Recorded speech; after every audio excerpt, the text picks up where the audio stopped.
I stood there, motionless, as Nathan tore the tickets to my art show right in front of my eyes. His words echoed in the small, cluttered living room of our modest home. "Nobody's going to buy your drawings, Emily. If you have time for this, get a real job." I felt a lump in my throat, the sting of tears in my eyes. But I swallowed hard, refusing to let them fall. I had dreamt of becoming an illustrator since I was a child, and after years of juggling motherhood and freelance work, I had finally managed to organize my own exhibition. Yet, here I was, watching my dream being literally ripped apart. Nathan's disdain for my work was not new. Ever since we moved in with his parents, my passion for art had become a point of contention. His parents, who never worked a day since their retirement, spent their days criticizing my cooking and scoffing at my illustrations. "You're not a painter. How can drawings make money?" they would sneer.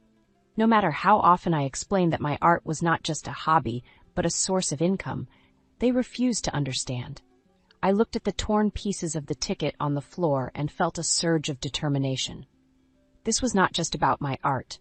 It was about my identity, my dreams, and my worth. I had always supported Nathan in his interests, never once belittling his weekend golf sessions with friends, even though they brought in no income. Why couldn't he extend the same courtesy to me? As Nathan turned away, dismissing the entire incident, I made a silent vow. I would no longer seek his approval. My work had value, and I would prove it to him and everyone else who doubted me. Picking up the torn pieces, I met Nathan's indifferent gaze with newfound resolve. "I am not just your wife or Sophie's mother," I said calmly, yet firmly. "I am an illustrator, and I will make my exhibition a success, with or without your support." Nathan scoffed, but I saw a flicker of surprise in his eyes. For the first time I had stood up to him. It was the beginning of a new chapter for me, one where I would no longer let his or anyone else's negativity dictate my life. That night, after putting Sophie to bed and ensuring the house was in order, I sat at my desk and began to sketch. The lines flowed from my pen, fueled by a mix of anger, hurt, and a burning desire to succeed. Each stroke was a step towards my independence, a declaration of my worth. This exhibition would be my moment, the turning point where I would finally emerge from the shadows of doubt and disrespect. As I worked into the early hours of the morning, a sense of empowerment enveloped me. I was more than just a part of this family. I was an individual with dreams and capabilities, and I was ready to fight for them. "Another day of scribbling away, Emily?" Nathan's mother, Mrs. Clark, sneered as I prepared breakfast. Her words, laced with sarcasm, were a daily ritual as ingrained in our routine as the morning coffee. "Yes, Mrs. Clark, just like any other day," I replied, keeping my tone neutral. I had learned that responding with emotion only fueled their taunts. Nathan sat at the table, scrolling through his phone, oblivious to the tension. His father, Mr. Clark, joined in. "Why bother with all this art nonsense? Real work brings in real money, not these childish drawings." I served breakfast, forcing a smile. "Art is my work, Mr. Clark, and it does pay," I said, more to myself than to them. Their laughter followed me as I retreated to my makeshift studio, a corner in our bedroom. Their words were like barbs, each one a reminder of how little they valued my passion. But I couldn't let them see how much it hurt. I had Sophie to think about, and my art. As I settled into my work, the door burst open. Nathan stood there, his face contorted with anger. "I got a call from Sophie's school. She's falling behind in her studies. What are you doing all day, Emily?" I looked up, surprised by his outburst. "I take care of Sophie, the house, and then I work." "You know my schedule, Nathan." He stepped closer, his voice rising. "You call this work? This is why Sophie is struggling. You're too busy playing artist." His words stung. I had always balanced my responsibilities, ensuring Sophie's needs were met. "I make sure she does her homework, Nathan. I can't do it for her." "Maybe if you spent less time on these stupid drawings and more time being a mother." His words trailed off as he stormed out, leaving a heavy silence in their wake. I sat there, stunned. The accusations were unfair and hurtful. I wasn't just an artist. I was a full-time mother, a housekeeper, and a wife. Yet none of that seemed to matter to Nathan or his parents. That evening, as I tucked Sophie into bed, her innocent voice broke through my turmoil. "Mommy, why does Daddy yell about your drawings? I like them. They're pretty." I kissed her forehead, a lump forming in my throat. Thank you, sweetie. Daddy just doesn't understand, but that's okay. What matters is that we understand each other, right? Sophie nodded, her eyes filled with a trust and love that warmed my heart.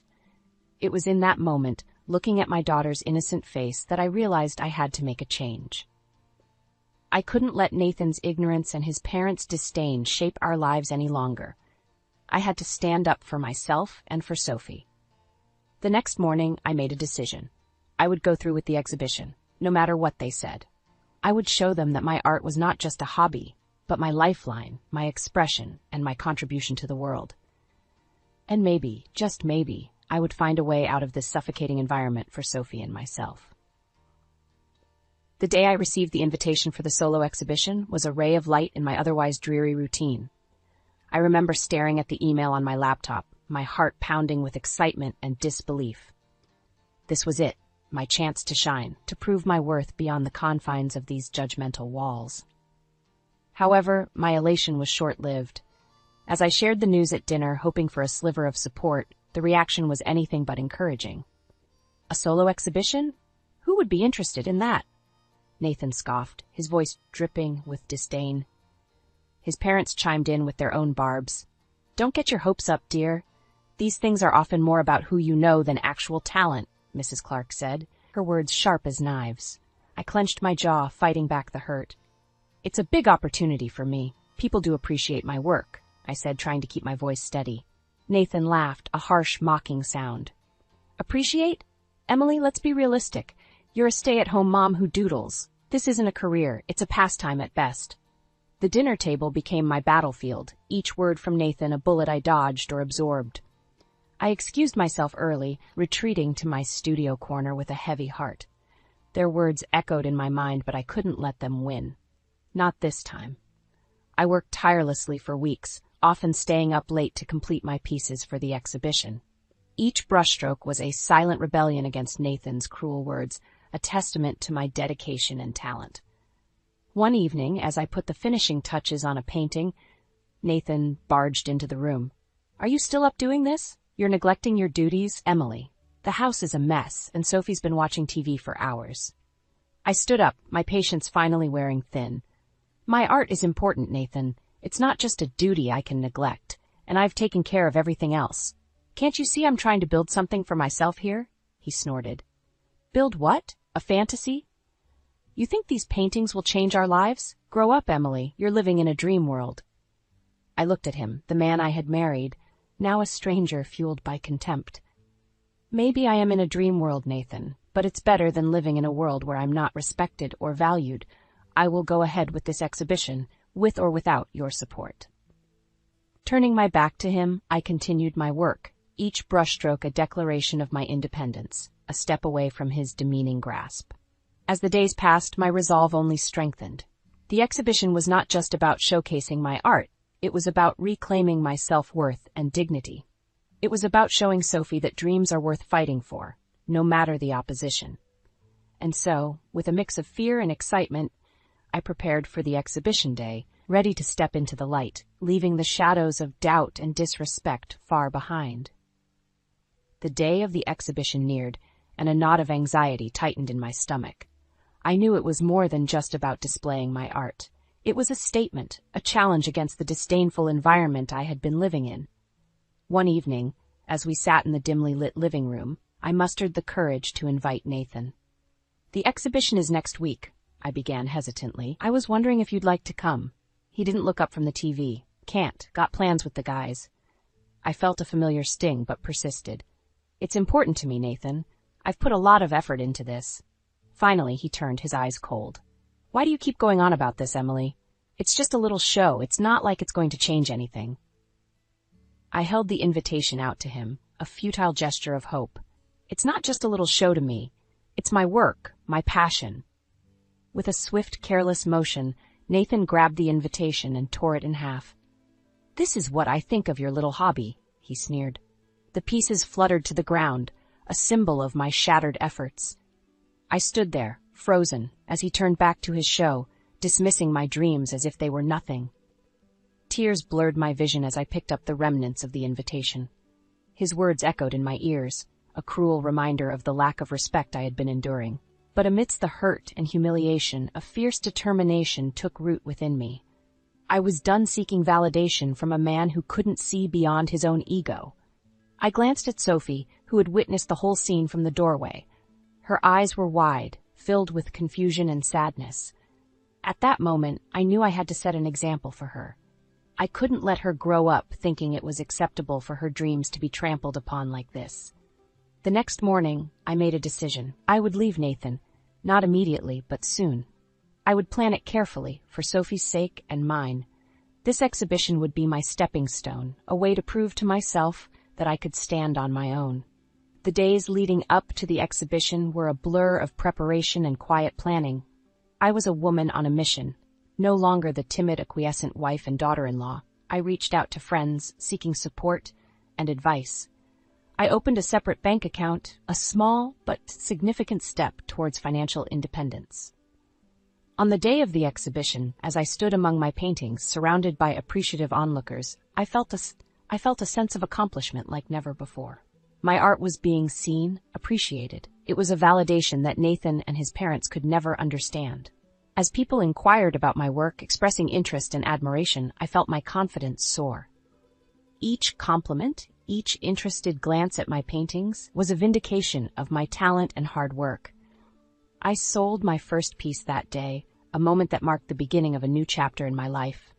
A chapter where I was no longer just Nathan's wife or Mrs. Clark's daughter-in-law, but Emily, the artist, a woman who had the courage to stand up for herself and her dreams. The success of the exhibition was the turning point. That night, as I lay in bed, staring at the ceiling, I knew I couldn't go back to the life I had been living. The disdain and disrespect were suffocating, and for the first time I saw a way out. I waited until Nathan left for work and Sophie was at school. With a heavy heart but a clear mind, I packed a small suitcase with essentials.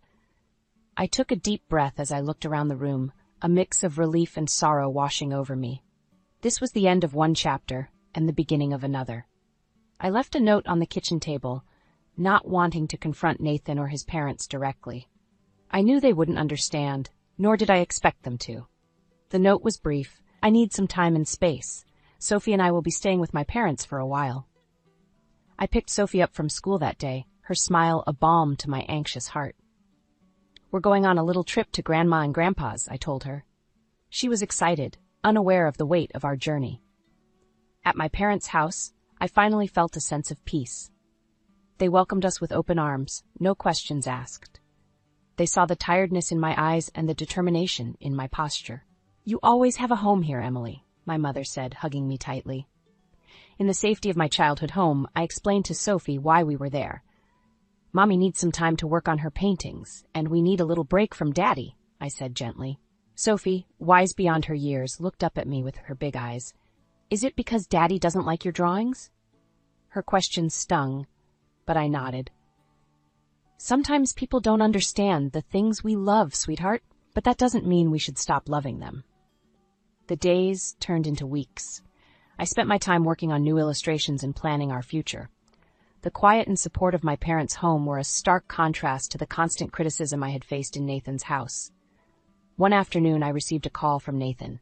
His voice was a mix of anger and disbelief. Where are you? Why aren't you home? You can't just take Sophie and leave. His words were like daggers, but I stood my ground. Sophie and I are safe. We're with my parents. I needed space, Nathan. Space you never gave me. You're being selfish, Emily. You're tearing this family apart over some paintings. I clenched the phone tightly, my resolve hardening. No, Nathan. You tore this family apart with your disrespect and disdain for what I love. I won't apologize for wanting to be happy, for wanting Sophie to see her mother happy. There was silence on the other end, and then a click. He had hung up. But it didn't matter. I had spoken my truth, something I had been afraid to do for so long. In those weeks at my parents' house, I began to see a future for Sophie and myself, a future where we were free to be who we wanted to be, free from judgment and belittlement. It was a future I was determined to make a reality. The weeks following my departure were a whirlwind. I immersed myself in my work, finding solace in the strokes of my brush. My parents' encouragement was a stark contrast to the environment I had left behind. They believed in me, and that belief was a powerful motivator. My phone buzzed one evening with a call from Nathan. Bracing myself, I answered. His voice was different this time, laced with desperation. "Emily, please come back. The house is a mess, and I can't handle everything on my own." His plea was a strange mix of pitiful and infuriating. "You're calling me back to clean up your mess?" I asked, my voice steady. "It's not just that. Sophie misses her home, doesn't she?" "You're being selfish, keeping her away," he replied, trying to guilt-trip me. I sighed, feeling a surge of pity for the man I once loved. "Sophie is doing fine. She's happy and well cared for. This isn't about her, Nathan. This is about you, not being able to handle the responsibilities you so easily dismissed when I was there." Nathan was silent for a moment. I need you, Emily." "I needed you too. Nathan, I needed your support and respect, but you chose to belittle my dreams and ambitions. I can't come back to that," I said, my voice firm. The call ended with Nathan's empty pleas echoing in my ears. It was clear he had not changed. His request was not for reconciliation, but for convenience. Meanwhile, my art started gaining traction. I received more commissions and even had inquiries from galleries interested in showcasing my work. It was exhilarating and validating.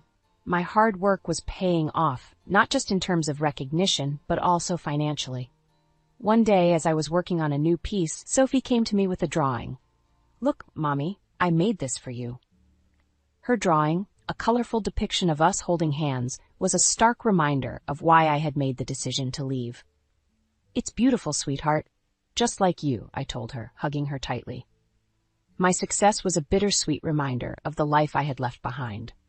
Nathan's calls became more infrequent, each one more desperate than the last. He was struggling to manage without me, and while part of me felt vindicated, another part felt sorry for him. But I had made my choice, for Sophie and for myself. I was building a new life, one where my art was not just a hobby, but my identity. A life where I was respected and valued. As the invitations to exhibitions and galleries came in, I realized that this was just the beginning. I had stepped out of Nathan's shadow and into my own light. As my reputation as an artist grew, so did the attention I received. It wasn't long before a local newspaper expressed interest in my story. The idea of sharing my journey was both exhilarating and intimidating, but I knew it was an opportunity I couldn't pass up. The day of the interview, I sat in my parents' cozy living room, the reporter's recorder blinking on the coffee table. "Tell us, Emily, what inspired you to pursue art so passionately?" he asked, his pen poised over his notepad. I took a deep breath, collecting my thoughts. Art has always been a part of who I am, but the real push came from needing to prove to myself, and perhaps to others, that my passion was more than just a hobby. It was my voice, my identity. The reporter nodded, scribbling down notes. "And how has your family reacted to your success?" The question was a loaded one. I chose my words carefully. "Let's just say not everyone understood my journey. But I believe in following your dreams, even if it means walking that path alone." The article came out a few days later. "Local artist finds success against all odds," the headline read. It painted me as a sort of underdog hero, a narrative I hadn't expected but appreciated. The response was overwhelming, with people reaching out to express their support and admiration. Among the flurry of positive attention, Nathan's reaction was conspicuously absent. That is, until one day he showed up at my parents' doorstep, unannounced and uninvited. I opened the door to find him standing there, a mix of anger and desperation in his eyes. "You're making a spectacle of our family with these stories," he accused, waving a copy of the newspaper in his hand. I stepped outside, closing the door behind me. "I shared my story, Nathan. A story of finding my own path. I didn't mention you or anyone else." He scoffed. "But it's obvious, isn't it? You're making me out to be the bad guy." "Am I? Or did you do that all by yourself?" I countered, my patience wearing thin. Nathan's face reddened. "I want you and Sophie back. You belong with me, with your family." I shook my head, a sense of finality settling over me. "No, Nathan, Sophie and I are doing just fine. We're happy and we're free from the negativity and disrespect we faced with you." He looked like he wanted to say more, but I held up my hand. "This is my life now, Nathan. I suggest you find a way to move on with yours." As he stormed off, I felt a sense of closure. I had stood up to him, not with anger, but with the quiet strength of someone who knows their worth. In the weeks that followed, my art continued to flourish. Exhibitions, commissions, and collaborations, my calendar was full. Sophie thrived too, her laughter and creativity a constant source of joy. I knew there would be challenges ahead, but for the first time in a long time, I felt hopeful about the future. A future I had carved out for myself and my daughter on our terms.